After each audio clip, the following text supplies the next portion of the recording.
Hello, everyone. We're having just one of the most important, difficult discussions we can have today. We're talking about poverty eradication, CHOICE Humanitarian with Chris Johnson, the Director of Economic Development, and John Porter, the CEO and founder of Focus Services, who serves on their board as a volunteer, and quite frankly, talking about a tragedy that occurred some 10 years ago. So stick around. You don't want to miss this episode. Welcome to the Your Mark on the World show with your champion of social good, Devin D. Thorpe. This episode is made possible via the support of our sponsors, including Johnson & Johnson's Caring Crowd. Chris, John, welcome to the show. Nice to be here. Thank you, Devin. Thank you, Devin. Excited to join you. We're thrilled to have you both. John, you recently returned to Guatemala, to a community where CHOICE Humanitarian has been doing work for a long time.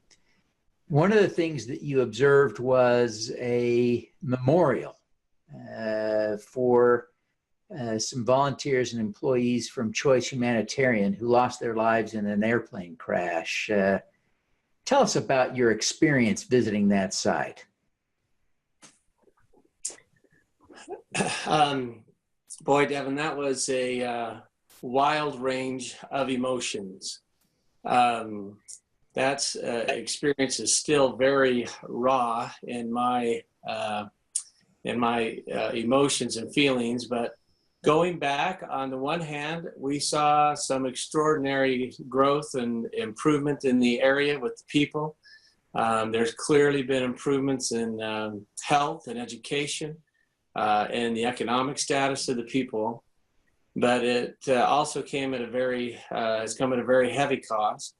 When we went to the memorial, the local people there have set up a grove of trees, one tree for each of the people that were killed in that plane crash. And it was a powerful and moving experience. I found it both painful to go relive, but I also found it to be very healing and very therapeutic to be there with people that Chris and I and others love, and to be able to continue what they were trying to do. Chris, I hate to ask, but I know one of the people that was lost that day was your wife. And I presume when you set out on this lifelong career of international development years ago, this was a sacrifice you would have said you would not be willing to make, and yet it was a sacrifice you did. Tell us what happened. How did this all happen? What was going on, and how have you coped with that since? Well, I was introduced to CHOICE because of Liz, and became quickly involved as a volunteer running expeditions with her all through college. We did an internship in Mexico for a year together and lived with the Huichol indigenous. And really, that really is where it went in deep with me, this work, and that this is in fact connected to my life passion, what I really care about. And it was an extraordinary journey up to that point. Liz and I had 3 children, and she had spent a number of years focusing on the children and not being able to participate in the expeditions, which she loved and we've loved, and the work as much. And this was her first time back for many years. And she was very excited to assume that position again of expedition leader and get back to the villages. And so it was an exciting time for all of us. And it was devastating, to say the least, of getting the phone call. And I have to say, we all had that moment of pause, and moment meaning days and weeks of not knowing whether Choice was going to survive this. It was a huge moment of discouragement and belief that this could implode the whole thing, and to feel the community of Choice rally, and John and all of the supporters, the historical supporters of Choice, came out of the woodwork and showed up. And I found the power of community in a way that I had been seeing and observing from an outsider perspective, almost a third party in these small communities who are struggling with these difficult things in their lives, and how the only way they get out is to pull together as a community and find a path to thrive. And then all of a sudden I became the center. I was part of the center of that community, and how a community pulls together and pulls through. And I to this day am so grateful for that movement and that effort. And it's to this day my passion, and the thing that got me through those super, super difficult first years of coming to terms with my own life and my own family and how to go on, was this deep connection to my passion, and being able to continue to live in that every day and feel a sense of purpose and meaning when it all so quickly felt dissipating and felt like it was slipping away. And so that's what got me through. It was the people in the community. You know, Devin, if I could just, when that first happened, I remember exactly where I was when I got the call. The first call I got was actually from Dan Lillianquist, who was the president of our company. He's one that survived, and it came through as a voicemail. I was in another meeting, and just telling me that they'd been in the crash piece, that they lost their husband, they lost their father, they lost their health. And I'd wake up every morning and think, is this real? Did this really happen? And then you have to go back and relive it all. And I don't know how Chris did it, but Chris and his father-in-law Niels were terrific examples of saying, hey, you know, people, because of poverty, because of other things like this, are dying prematurely around the world all the time. We can make a decision of making these people's lives matter, or we can quit and go and cocoon up. And Chris's courage had everything to do with us and what we chose to do. But that was a long, drawn out fight for a lot of people. And individually, I think we came out stronger. No question, to Chris's point, as a community, we're much, much stronger. And the number of people that are impacted is extensive because of, in large part, how Chris and his family and others and their families chose to approach this tragedy. Chris, who are the others that were lost in the accident? Do you remember the names? Yeah, boy, I would say most were from John's company, at least several. John Reppy. You might have to help me, John. Yeah, sure. So from our company, it was John Carter. Carter, that's right. He was our vice president of technology. Jeff Reppy was one of our operational directors. John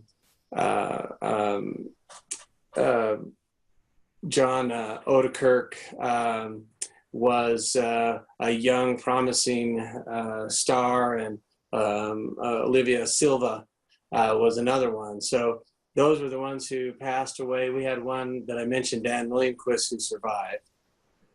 It's just, it's amazing. There weren't many survivors, were there? No, there are 4 total. Liz being one of them. She actually survived the impact, but didn't make it through that night. She was in stretchers with Dan on the way to the hospital, and was treated ultimately in the capital city.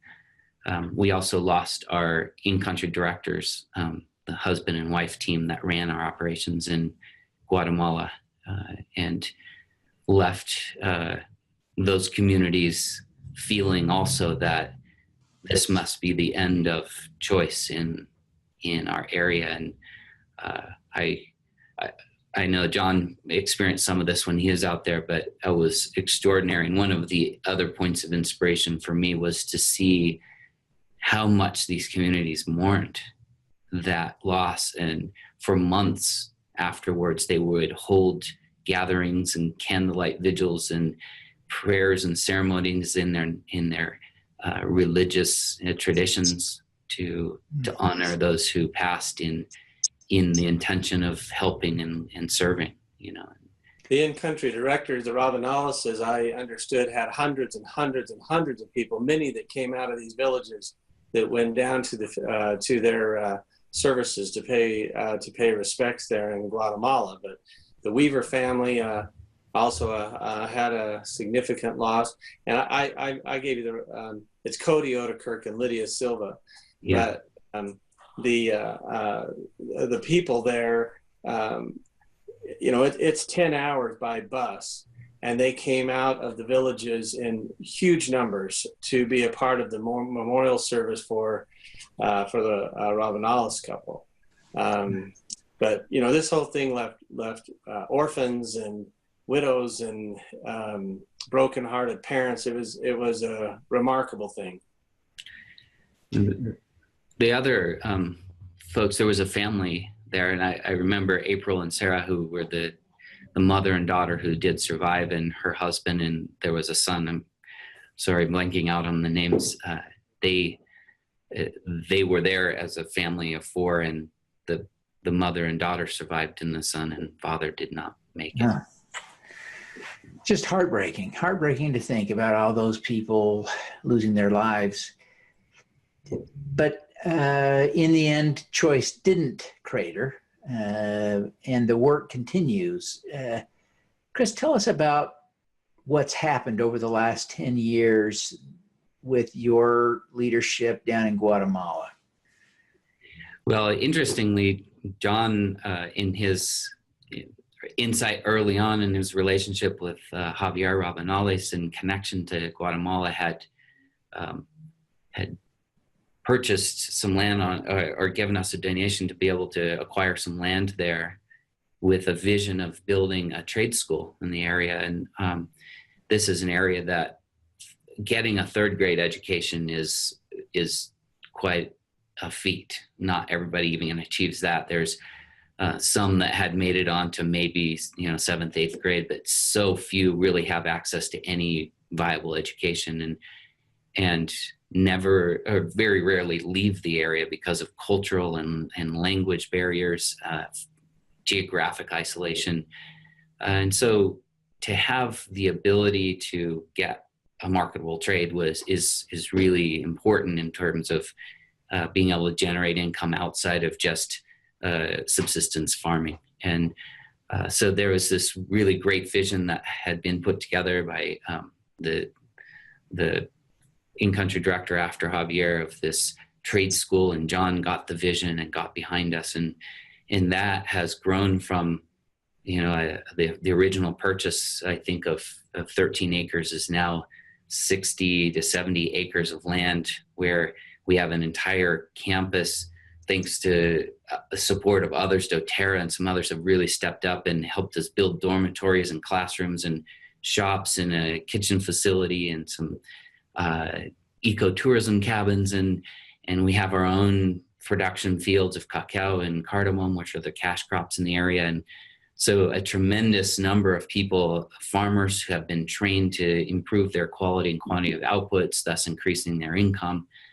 We have had class after class of students getting skilled labor, getting certified in masonry, in small engine repair, and computer science, and culinary arts, all kinds of different things that they have gone out and picked up jobs with local hydropower companies and mining companies, and they've started their own businesses. And as John was saying, after 10 years, it's evident the raise of economic status and viability, the opportunities, the connection with the outside world.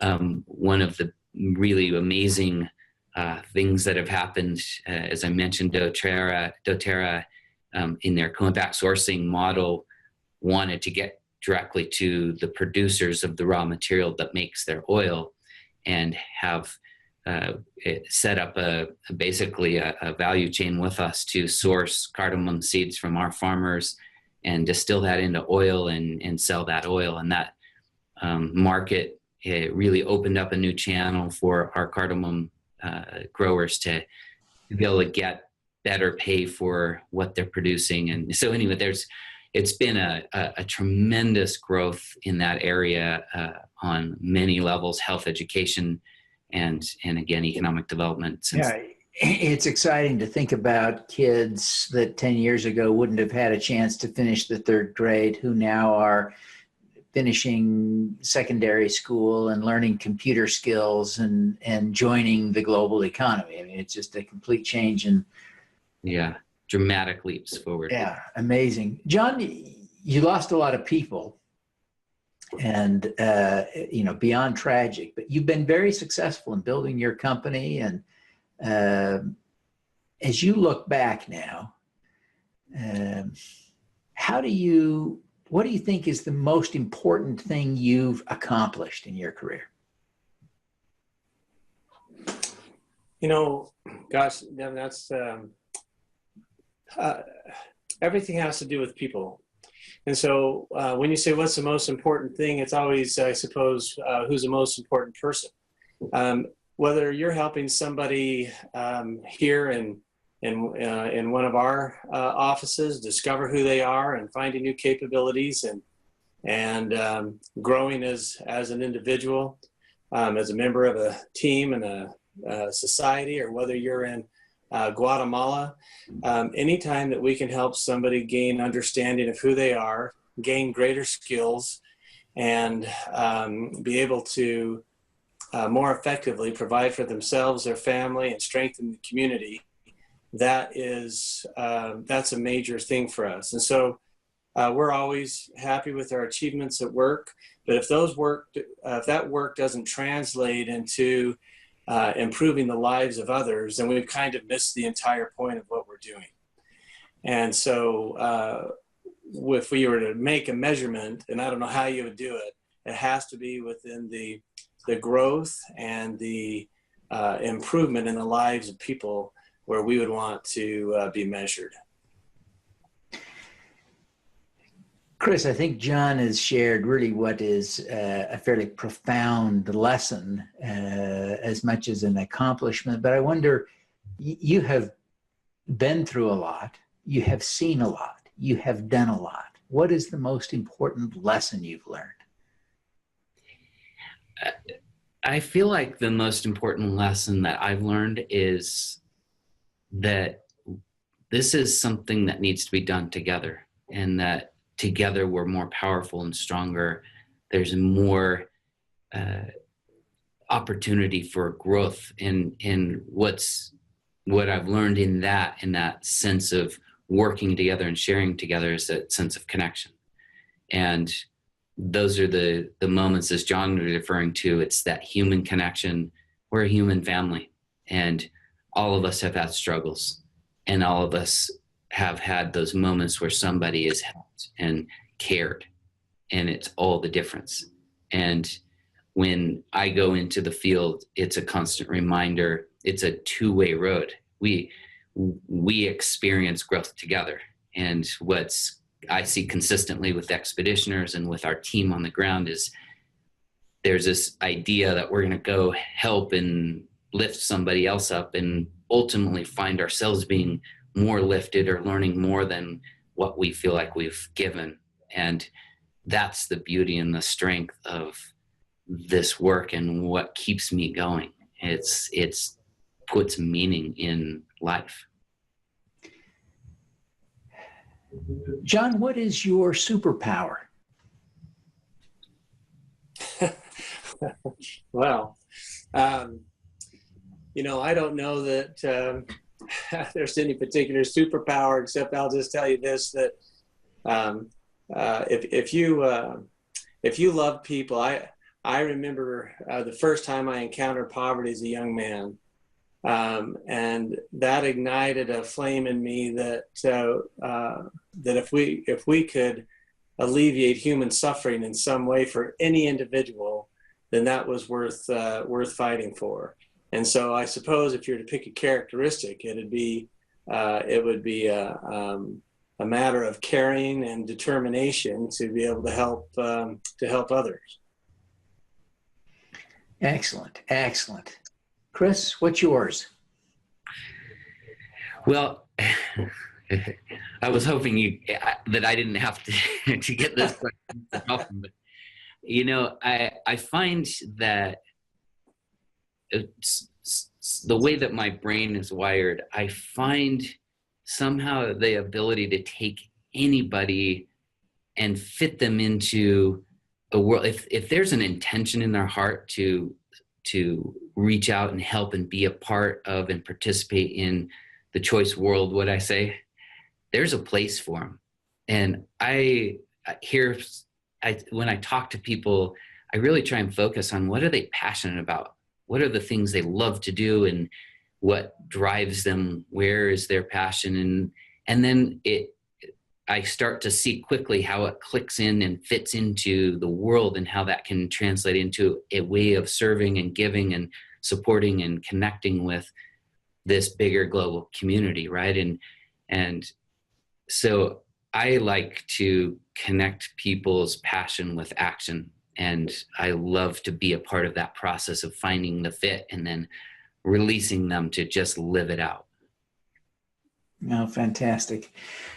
Well, Chris, John, I really appreciate both of you taking the time to be with us today. Before we go, Chris, would you take just a minute and tell people how they can learn more about Choice Humanitarian and how they can connect with you personally? Sure. So website's a great resource always, choicehumanitarian.org. My email is cjohnson@choicehumanitarian.org. I'm happy to talk to anybody interested in coming on board or being a part of or connecting somehow. My cell is 801-699-7348. Fantastic. Well, gentlemen, thank you so much for taking the time to be with us today. We wish you every success in building on the tremendous legacy that you've both sacrificed so much to build. Thank you, Devin. Really appreciate the time. Thank you very much. Let's do some good. At Caring Crowd, we believe everyone has the power to make a difference. Through our crowdfunding platform for community health, we empower passionate people to drive real change. Whether you work for a nonprofit organization, volunteer, or want to get involved for the first time, you can post a campaign on Caring Crowd. Join us, because caring is where change begins. Thank you for listening. Devin Thorpe's mission is to end extreme poverty, improve global health, and mitigate climate change before 2045 by finding and sharing the stories of those who are doing the most good. You can join with other listeners to accelerate Devin's mission by visiting helpdevin.org right now.